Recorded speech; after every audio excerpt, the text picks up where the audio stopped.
Energy traders see big potential in the carbon emissions markets. Governments across the world are pushing to grow the market for trading carbon emissions. And big energy trading firms, which have traditionally focused on deep, unpredictable commodities like oil and natural gas, are also beefing up their carbon trading operations. Due to a reasonably well-developed carbon market in Europe, two of the world's largest oil firms, Royal Dutch Shell and BP, already have major carbon emission trading operations. Emission permits are given to large carbon emitters like steel companies, who can buy additional credits to be under the limits set for them by the European emission standards.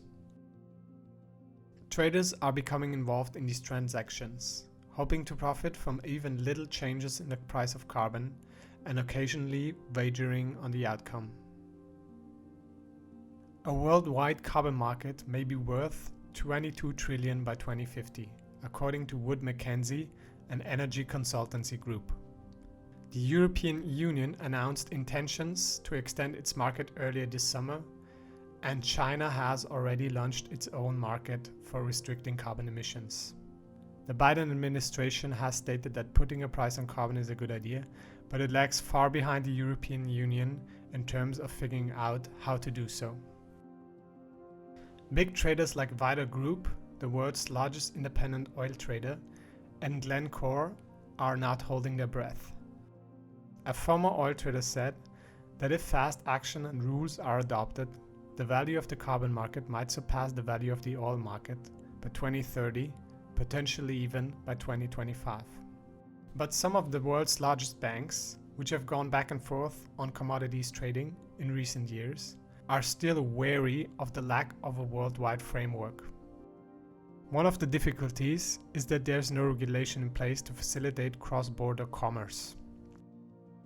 Carbon offsets can be achieved by voluntary activities that decrease or sequester greenhouse gases, such as planting trees to address emissions that are difficult to eradicate. However, these activities are frequently carried out outside of regulated marketplaces. Progress might be achieved in the next big climate talks, which begin on November 1st in Glasgow at the United Nations Climate Conference, where the carbon markets will be discussed.